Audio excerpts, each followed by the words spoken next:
E aí, galera? Hoje aconteceu a segunda partida do match entre Calcio e Caruana pelo Campeonato Mundial. A partida ela terminou em empate, mas teve alguns momentos bem interessantes e um ponto bastante positivo para o Caruana, que conseguiu empatar de pretas sem nenhuma dificuldade e conseguiu impor o que é a principal qualidade do jogo dele, que é a preparação de aberturas. Então vamos ver o que aconteceu na partida de hoje. Carlsen estava de brancas e começou com D4. Eu estava esperando que o Carlsen fosse jogar E4 na primeira partida, mas como eu mostrei no vídeo falando sobre as possíveis aberturas, o Caruana provavelmente ia jogar uma Petroff, que é uma defesa assim, difícil de ser batida. Então talvez por isso o Carlsen tenha tentado o peão dama. O Caruana ele jogou com o cavalo F6, então veio o cavalo F3. Ele poderia ter jogado com C4 também, no lance 2. O cavalo F3 é para de repente tirar algumas opções das pretas. Então veio D5, C4, E6, cavalo C3 e agora bispo E7, levando assim para uma das posições mais clássicas, que é a posição do gambito da dama recusado, uma posição que é bastante sólida para as pretas. Eu não estava esperando que o Caruana fosse jogar essa posição. Por mais que ele já tenha jogado essa posição algumas vezes, eu pensei que o Caruana ele fosse jogar alguma defesa um pouco mais ativa, por exemplo, jogando com D toma C4, que ele usou esse lance recentemente, jogando com D por C4, e quando E4, ele poderia tentar jogar com B5, ou então com bispo B4, que são possibilidades muito mais ativas. E eu acho que essas duas posições fazem até mais sentido com o jogo do Caruana, porque são posições que levam para uma preparação de aberturas, né? O cara precisa estar muito bem preparado para entrar nessas posições, porque são posições bem forçadas. Agora, quando joga bispo E7, ele já quer jogar uma posição mais sólida mesmo, que é bem característico desse gambito da dama recusado. O Carlsen ele jogou com bispo F4, né, que é um lance bem natural também. Bispo G5 também é possível, né? O bispo G5 é um lance que indiretamente pressiona a casa D5, né? Fica pressionando aqui o cavalo de F6. O bispo F4 já é um lance que fica olhando para o centro, né? Controlando a casa E5. O bispo G5 ele é mais para evitar a ruptura C5 das pretas, porque dificilmente as pretas vão conseguir fazer um C5 rápido. Agora o bispo F4, o preto ele já pode pensar em fazer esse C5, só que o bispo está muito bem colocado em F4 também. As duas opções são muito jogadas, né? São lances bem naturais nessa posição. Aqui as pretas fizeram roque, então seguiu com E3, e aqui o Caruana faz C5. Cavalo de BD7 também é uma opção muito usada, com a ideia de fazer C5.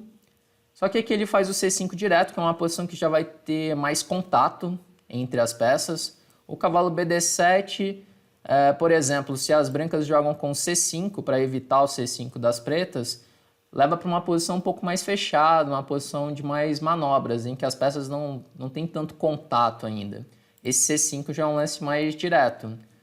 Então aqui o Carlsen fez D toma C5, bispo toma C5, dama C2, que é uma casa bem natural para colocar a dama, cavalo C6, então A3, para defender a casa B4, já evita um possível cavalo B4 das pretas, dama A5, evitando assim um B4 das brancas, que o A3 ele pode preparar um B4, agora já não é possível fazer esse B4, porque as pretas podem fazer simplesmente bispo por B4 e a torre de A1 está no ar. Então aqui o Carlsen jogou torre D1, que é um lance que já foi jogado várias vezes também. Faz bastante sentido jogar o torre D1. Cavalo D2 seria uma outra opção nessa posição. Mas aqui ele jogou torre D1. E aqui a gente chega na primeira posição crítica da partida, em que o Caruana ele faz um lance que é pouco jogado, que no nível de elite ali, né, chega a ser uma novidade, porque nunca foi jogado nessas partidas de elite o lance torre D8. Geralmente nessa posição as pretas jogam com torre E8, que é o lance normal, preparando o E5 das pretas, e pode levar para umas posições bem conhecidas, posições bem teóricas, por exemplo, cavalo D2, E5, bispo G5, agora cavalo D4, sacrificando um cavalo. Tomar esse cavalo é muito perigoso, porque depois de E toma D4, E toma D4, já abre a coluna E, atacando o rei das brancas. Então isso aqui vai dar muito errado para as brancas aceitar esse sacrifício. Por isso que as brancas jogam com dama B1. Então bispo F5, bispo D3. E nessa posição tem uma partida que é muito conhecida, em que as pretas jogaram com E4, que é uma partida que foi jogada pelo Korchnoi de brancas contra o Karpov no match de 78. E esse E4 ele é ruim, porque depois de bispo C2, cavalo C2, dama C2, as brancas estão ameaçando o bispo por F6, o branco também está pressionando aqui o peão de D5, então esse centro das pretas vai ser difícil de sustentar, e essa posição o branco ele vai conseguir vantagem. Por isso que nessa posição depois de bispo D3, o lance mais forte é bispo por D3, dama D3, e agora cavalo E4. É uma posição que já tem várias partidas, é uma posição que foi evoluindo com o tempo, com a ajuda do computador. Hoje em dia tem várias partidas de elite que chegaram nessa posição e as pretas conseguem resolver os problemas. Por exemplo, nessa posição aqui, depois de dama B6, o preto ele tem boa chance de igualar essa posição. Numa partida do Jing Liren contra o Nakamura surgiu essa posição. O Nakamura jogou várias vezes essa variante com ótimos resultados. Então, essa é a posição mais conhecida. Provavelmente, quando entrou nessa posição, o Carlsen estava esperando torre E8. Só que aqui o Caruana faz esse torre D8, que eu acho que já foi uma surpresa para o Carlsen, porque ele pensou bastante, né, a partir desse momento.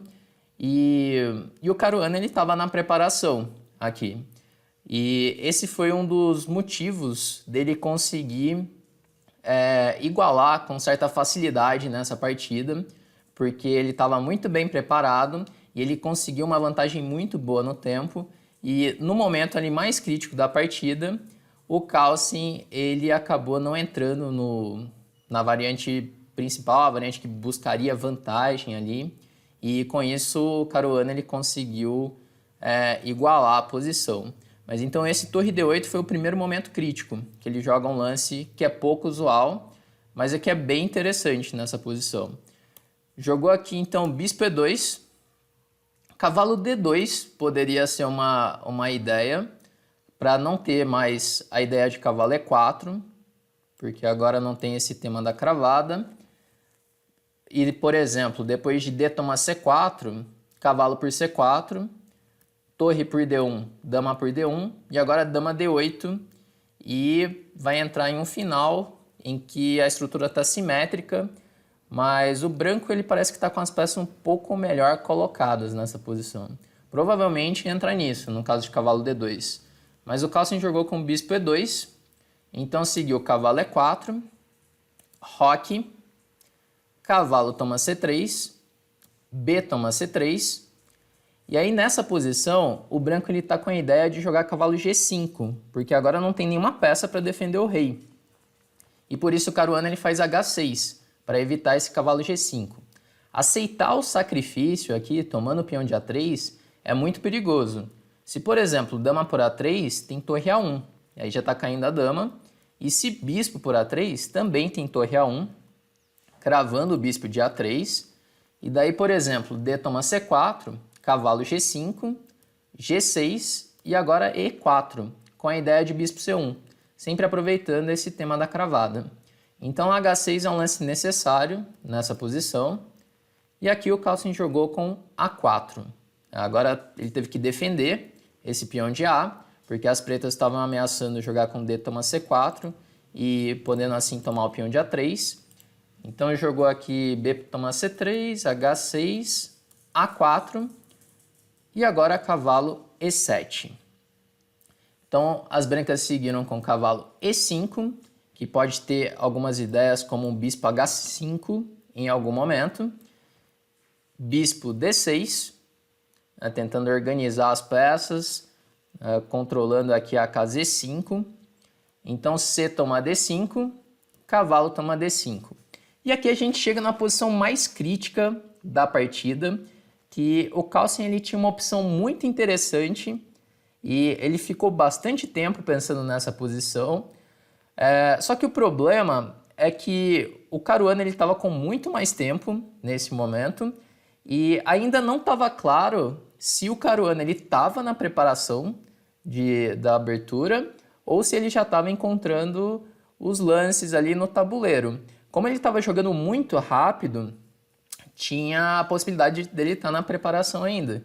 Então isso torna a escolha do Carlsen ainda mais difícil, porque se ele entra na variante crítica e de repente ele erra em algum momento e o Carlsen está na preparação, poderia custar o ponto.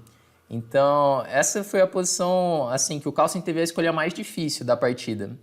A opção que ele tinha aqui era jogar com cavalo toma F7, sacrificando um cavalo, que era um lance muito interessante aqui, mas vai surgir várias complicações que podem ser muito difíceis de calcular no tabuleiro, ainda mais se não tiver tempo suficiente para calcular essas complicações.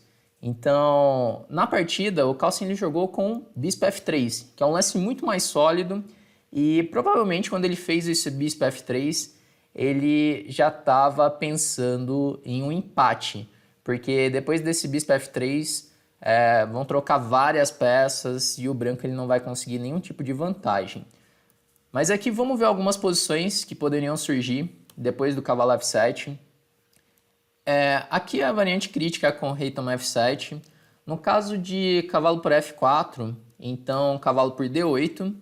E aqui, por exemplo, cavalo por E2, então dama por E2, dama por D8 e dama D3 ou dama D2. E o branco ele tá ganho nessa posição, que já vai recuperar o material, vai ficar com uma qualidade a mais. E nessa posição, depois de cavalo F4, jogar cavalo por D8,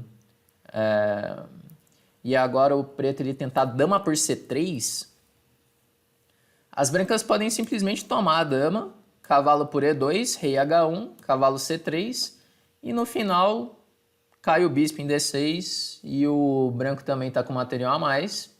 Então esse lance não funciona, o preto seria forçado a tomar em F7, então bispo por D6, torre por D6, e o tema da posição é que agora essa torre de D6 ficou no ar, e as brancas podem jogar ou com C4 ou com E4 para assim recuperar a peça. Então, por exemplo, aqui bispo H5 primeiro, é um lance bem importante, porque isso força o rei a voltar para G8. Outros lances como o rei F8, o branco poderia jogar com dama G6, ameaçando dama E8, ameaçando dama F7. Então rei G8 e agora E4. E aqui essa posição que está super complicada, de novo o preto tem várias opções. Por exemplo, cavalo F4 é uma opção, cavalo E7 é outra opção. Mas o lance mais forte aqui seria bispo D7, já devolvendo a peça. Então, por exemplo, E toma D5 e agora a torre toma D5. Também teria que calcular aqui um bispo por A4, que era uma opção. Então surge uma posição que é muito difícil de calcular com precisão e avaliar a posição. Por isso que é possível compreender a decisão do Magnus aqui de não entrar nessa variante, de não jogar o cavalo F7. Ele poderia estar entrando em uma preparação do Caruana e é uma posição muito difícil de calcular, precisamente. Então ele preferiu não arriscar nessa posição, jogando com o bispo F3, que é um lance muito mais sólido, só que o branco ele não vai conseguir nenhuma vantagem. Vocês vão ver que depois desse lance, as pretas conseguem simplificar a posição e a posição vai ficar igual. Então aqui o Caruana ele jogou com o cavalo por F4, veio o E por F4, bispo toma E5, torre toma D8, dama toma D8 F toma E5. E agora chega em um final, né, de dama, torre e bispo, em que as brancas têm uma estrutura um pouco pior, né, porque aqui tem esse peão de C3 que está bem fraco. Só que o bispo em F3 ele está ativo, tem a coluna B aberta também. Então é difícil do preto explorar essa estrutura de peões das brancas, pelo menos por enquanto, porque o branco está muito ativo. Então o branco vai tentar usar essa atividade para de repente simplificar a posição. Então aqui depois de F por E5, as pretas seguiram com dama C7, torre B1. O branco ele tem que jogar bem ativo. Se o branco ele começa a jogar passivo, pode até ficar pior nessa posição. Então veio torre B8, para assim conseguir desenvolver o bispo, jogando com B6, bispo B7. Ou então podendo jogar com bispo D7 e bispo C6. Então aqui seguiu dama D3, podendo em algum momento fazer um dama D6, bispo D7, A5. O Carlsen ele quer simplificar a posição já, né, tentando se livrar aí das debilidades. Aqui veio o bispo C6 e agora dama D6, buscando mais simplificações. Dama toma D6, E toma D6, bispo por F3 e G por F3. Levando aí para um final de torres em que o branco ele tem uma estrutura de peões bem debilitada. Só que o branco está com a torre ativa e se as brancas conseguem, por exemplo, simplificar a posição, trocando esses 3 peões por esses 2 peões na ala da dama, sobrando assim só a ala do rei, é uma posição que empata, porque o preto ele não consegue ganhar o 4 contra 3. É um final teórico em que não é possível progredir. Então essa que era a ideia do Carlsen. Por mais que ele perca um dos peões, se sobrar só a ala do rei, é uma posição de empate. Então, aqui jogou rei F8, Caruana, C4, rei E8, A6, B6, C5. Então, ele vai conseguir simplificar a posição, porque agora está ameaçando jogar com C6. Então, vai jogar rei D7, C toma B6, A toma B6, A7, torre A8, torre por B6, torre por A7, e agora vai acabar caindo o peão de D6 mesmo, porque o preto tem o plano de jogar com E5, rei E6 e torre D7 para ganhar esse peão de D6, só que vai entrar no final que eu falei, em que fica 4 contra 3 na mesma ala, e esse final de torres aí, tudo na mesma ala, ele empata. Então aqui rei G2, E5, torre B4, com a ideia de jogar F4 para simplificar ainda mais a posição. Quanto mais peões o branco troca, mais fácil fica de empatar esse final. Então, aqui o Caruana jogou F5, que a ideia dele é que se jogar F4, pode jogar com E4, e aí não simplifica a posição. Então, depois de torre B4, F5, o Carlsen ele jogou com torre B6, rei E6, D7, rei toma D7 e agora torre B5. Rei E6, torre B6, rei F7, torre B5, rei F6. E vocês vão ver que o preto, mesmo tendo um peão a mais, ele não consegue progredir, porque para o preto progredir e tentar criar um peão passado, ele tem que começar a avançar os peões. E para avançar os peões, ele vai começar a trocar esses peões. E conforme vai trocando os peões, vai simplificando a posição. E se sobrar só um peão, torre, rei e peão contra rei e torre, esse final também empata. Então, por isso que o preto ele não consegue progredir nessa posição de 4 contra 3. Então aqui jogou torre B6, rei G5, torre B5, rei F4, torre B4, E4, F por E4, F por E4. Aqui acontece o que eu falei, quando ele joga o E4 para tentar progredir de alguma maneira, ele simplifica a posição. Então H3, torre A5, torre B7, torre G5, rei F1, torre G6, torre B4, torre G5, torre B7, torre G6, torre B4. E aqui a partida ela terminou em empate. Eu pensei que o Caruana ele fosse tentar mais, mesmo sabendo que a posição empata, eu pensei que ele fosse insistir um pouco mais, como na partida de ontem, o Carlsen ele ficou apertando ali, mesmo no final que já não tinha chances mais de ganhar a posição, ele ficou tentando jogar. Eu pensei que o Caruana ia fazer o mesmo, mas aqui ele já decidiu empatar a partida, porque realmente não tem como o preto progredir. Então, nessa partida de hoje, eu acho que os momentos principais, os momentos mais críticos, foram o momento em que o Caruana faz o torre D8, que foi praticamente uma novidade, né? No alto nível esse lance ele não foi jogado, e isso surpreendeu bastante o Carlsen.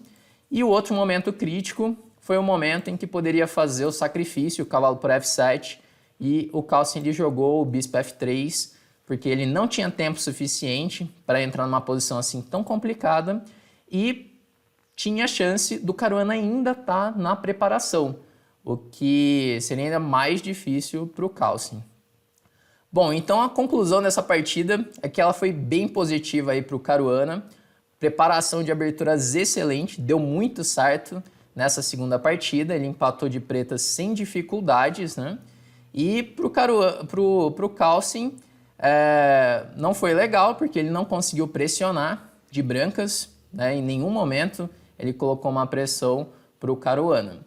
Bom, agora vamos ver o que acontece na terceira partida. Amanhã é dia livre, então depois voltamos aí com a terceira partida, dessa vez o Caruana de brancas. E o Caruana ele vai ter que melhorar a abertura de brancas, porque na primeira partida, na Rossolimo, ele ficou pior contra o Carlsen. Na verdade, a gente não sabe, né, se o Carlsen vai jogar a siciliana de novo, mas de qualquer maneira, o Caruana que precisa fazer alguma coisa para conseguir impor alguma vantagem de brancas, né? Bom, então é isso aí, pessoal. Se você curtiu esse vídeo, dá um like, se inscreve no canal e continua acompanhando, que daqui um dia a gente volta com a terceira partida do match com mais análises. Então é isso aí, pessoal. Até o próximo.